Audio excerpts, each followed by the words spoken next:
Good morning everyone.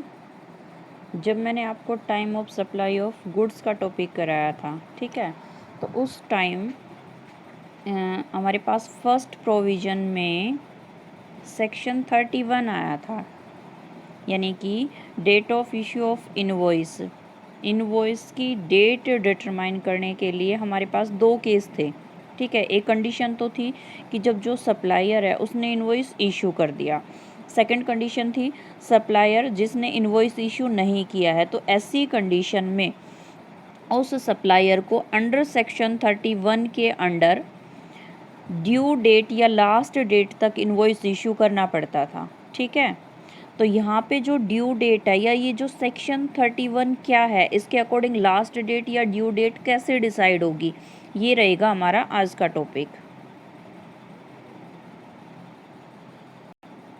तो आज हम करेंगे last date by which invoice has to be issued in term of section 31, यानी कि सेक्शन 31 के अंडर जो सप्लायर है, ठीक है, वो लास्ट डेट तक इनवॉइस इशू करने के लिए लीगली बाउंड होता है। यानी कि इसको मैं ड्यू डेट भी बोल सकती हूँ। ड्यू डेट यानी कि किसकी ड्यू डेट? इनवॉइस इशू करने की ड्यू डेट। इस डेट तक जो सप्लायर है उसे इनवॉइस इशू करना पड़ता है। तो यहाँ पे हमें ये डिसाइड करना है कि जो ये ड्यू डेट है या जो ये लास्ट डेट है, ये कैसे फिक्स होगी, किसके बेसिस पे। इसके लिए सबसे पहले ये चेक करना पड़ेगा सप्लायर जो गुड्स सप्लाई कर रहा है, ठीक है, उस गुड्स में मूवमेंट है या नहीं। अच्छा, मूवमेंट का मतलब समझिए, इसे एक एग्जांपल के थ्रू क्लियर करते हैं। मान लेते हैं एक सप्लायर, ठीक है, जो कहाँ का है? मुंबई का, और रिसिपिएंट जो कहाँ का है? पुणे का। तो ऐसे में जो सप्लायर है जो गुड्स की सप्लाई करेगा, ठीक है, रिसिपिएंट को, यानी कि जो गुड्स है वो मुंबई से कहाँ जाएगा? पुणे, ठीक है। और जो सप्लायर है उसने रिसिपिएंट की प्लेस पे गुड्स डिलीवर का ऑब्लिगेशन लिया हुआ है, यानी कि ट्रांसपोर्ट का काम कौन करेगा? सप्लायर ही करेगा। उसने ये ऑब्लिगेशन ली हुई है कि वो रिसिपिएंट के प्लेस यानी कि पुणे तक गुड्स को पहुंचाएगा। तो जैसे ही सप्लायर के बिजनेस प्लेस से गुड्स, ठीक है, रिमूव होगा रिसिपिएंट के प्लेस पे जाने के लिए, तो उसमें गुड्स में मूवमेंट होगी, यानी कि गुड्स मुंबई से निकलेगा और कहाँ जाएगा? पुणे जाएगा। तो इस केस में मूवमेंट ऑफ गुड्स होगी, ठीक है। तो मूवमेंट ऑफ गुड्स के केस में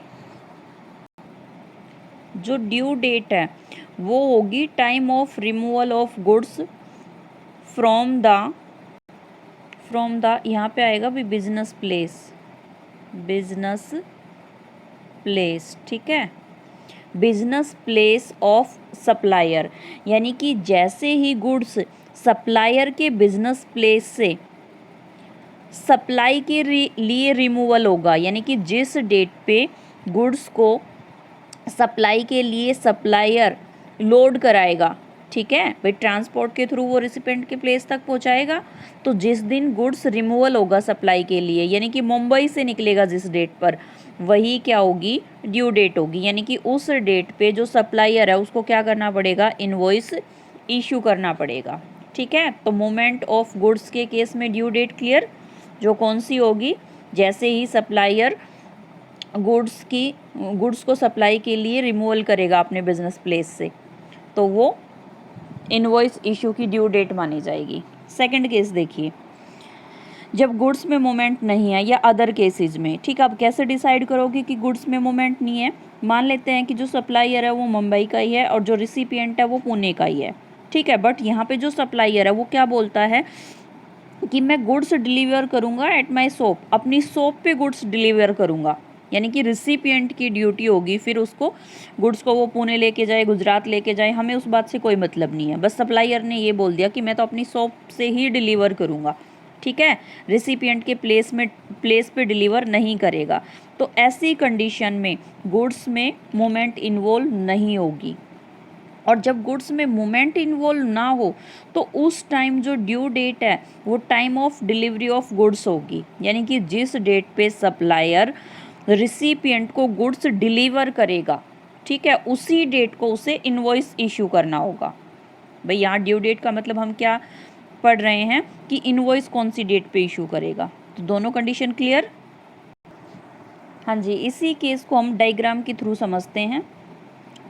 last date by which invoice has to be issued in term of section 31, यानी कि सेक्शन 31 के अकॉर्डिंग जो सप्लायर है उसको लास्ट डेट यानी कि ड्यू डेट तक इनवॉइस इशू करना पड़ता है। इसके लिए वो लीगली बाउंड होता है। इसको हम 2 पार्ट्स में डिवाइड करके स्टडी करेंगे। First, supply involves movement of goods, जो अभी अभी हम स्टडी करके आए हैं, ठीक है। सप्लाई में जो गुड्स इन्वॉल्व है, अगर उस गुड्स में मूवमेंट है, अब मूवमेंट कब होगी वो मैंने आपको बता दिया। अगर मूवमेंट है तो इन्वॉइस इशू करने की जो ड्यू डेट है वो कौन सी होगी, जैसे ही सप्लायर गुड्स को सप्लाई के लिए अपने बिजनेस प्लेस से रिमूवल करेगा, अपने बिजनेस प्लेस से गुड्स को सप्लाई के लिए भेजेगा, ठीक है, वही डेट क्या होगी, इनवॉइस इशू करने की ड्यू डेट होगी। अदर केस का मतलब जब जिस गुड्स की सप्लाई की जा रही है उसमें मूवमेंट इन्वॉल्व नहीं है, तो ऐसी कंडीशन में इनवॉइस इशू करने की जो ड्यू डेट है, ठीक है, वो कौन सी होगी, गुड्स डिलीवर करने की डेट, यानी कि जिस डेट पे सप्लायर एक्चुअल में गुड्स डिलीवर करेगा वो डेट क्या मानी जाएगी, इनवॉइस इशू करने की ड्यू डेट मानी जाएगी। एग्जाम्पल देखिए इसके लिए। For example, mister A sold goods to mister Y, ठीक है, वर्थ ₹2 लाख। मिस्टर ए ने मिस्टर वाई को गुड्स सेल किया कितने का, ₹2 लाख का। The invoice was issue on 15 January. यहाँ पे समझना अच्छे से, इनवॉइस उसने इशू कर दिया, कब किया, 15 जनवरी को किया। ये कहता है the payment was receive on 31 January, but payment कौन सी डेट पे रिसीव हुई, 31 जनवरी को। The goods were supply on 20 जनवरी, और गुड्स कौन सी डेट पे सप्लाई हुआ, 20 जनवरी को, ठीक है। तो इस कंडीशन में जो टाइम ऑफ सप्लाई होगी, इनमें से जो भी अर्लीस्ट डेट होगी, जो ऊपर हमने केस स्टडी किए हैं, इनमें से जो भी अर्लीस्ट डेट होगी वही हमारा क्या होगा, टाइम ऑफ सप्लाई। तो देखिए कैसे सोल्व करेंगे। हाँ जी, time of supply of goods कौन सी कंडीशन, अंडर फॉरवर्ड चार्ज, क्योंकि रिवर्स चार्ज मैकेनिज्म होता तो यहाँ क्वेश्चन में वो डिफाइन करके देता कि अंडर रिवर्स चार्ज मैकेनिज्म, कुछ भी डिफाइन नहीं कर रखा है, इट मीन्स कौन सी कंडीशन है, फॉरवर्ड चार्ज। तो फॉरवर्ड चार्ज की कंडीशन में जो हमने टॉपिक किया था time of supply of goods, वो कंडीशन आपको पता होना चाहिए। तो उसमें जो टाइम ऑफ सप्लाई है वो किसके ऊपर बेस्ड थी, एक तो इनवॉइस इशू करने की एक्चुअल डेट, ठीक है, और दूसरा था हमारा अगर सप्लायर ने इनवॉइस इशू नहीं किया है तो इस कंडीशन में लास्ट डेट या due date issue of invoice under section 31, section 31 के अंडर इनवॉइस इशू करने की ड्यू डेट जिस पे इनवॉइस इशू कर देना चाहिए। इन दोनों में से जो भी अर्लियर डेट थी वही हमारा टाइम ऑफ सप्लाई था। अब देखो एक्चुअल डेट तो क्वेश्चन में गिवन है, एक्चुअल में सप्लायर ने जो इनवॉइस है वो किस डेट पे इशू किया, ये देखिए 15 जनवरी को। तो 15 जनवरी, यहाँ से हमें क्या डिसाइड करनी है, ड्यू डेट डिसाइड करनी है अंडर सेक्शन 31 के अकॉर्डिंग, जिस पे सप्लायर को इनवॉइस इशू कर देना चाहिए। तो वो देखो, सबसे पहले आप ये चेक करो क्या गुड्स में मूवमेंट है। तो देखो मिस्टर ए ने मिस्टर वाई को गुड्स सोल्ड किया, ये नहीं बताया कि उसने अपनी शॉप पे डिलीवरी की, ठीक है, या उसने रिसिपिएंट यानी कि वाई के प्लेस पे गुड्स डिलीवर किया। तो क्या एज्यूम करके चलोगे कि उसने अपने शॉप पे ही डिलीवरी की है गुड्स की। तो ऐसे में गुड्स में कोई भी मूवमेंट नहीं होगी, और जब गुड्स में कोई भी मूवमेंट ना हो तो उसमें जो ड्यू डेट है इनवॉइस इशू करने की वो कौन सी बताई थी मैंने आपको, गुड्स डिलीवर की डेट बताई थी। तो एक्चुअल में जो गुड्स डिलीवर हुआ है यानी कि जो गुड्स की सप्लाई हुई है वो कौन सी डेट पे हुई है, 20 जनवरी को। तो ये क्लियर, तो यहाँ से ड्यू डेट कौन सी होगी, 20 जनवरी। अब इन दोनों में से जो भी अर्लियर होगी, अर्लियर कौन सी है, 15 जन, तो ये हमारी टाइम ऑफ सप्लाई होगी। तो इस तरीके से आप इनवॉइस इश्यू करने की ड्यू डेट कैलकुलेट करोगे।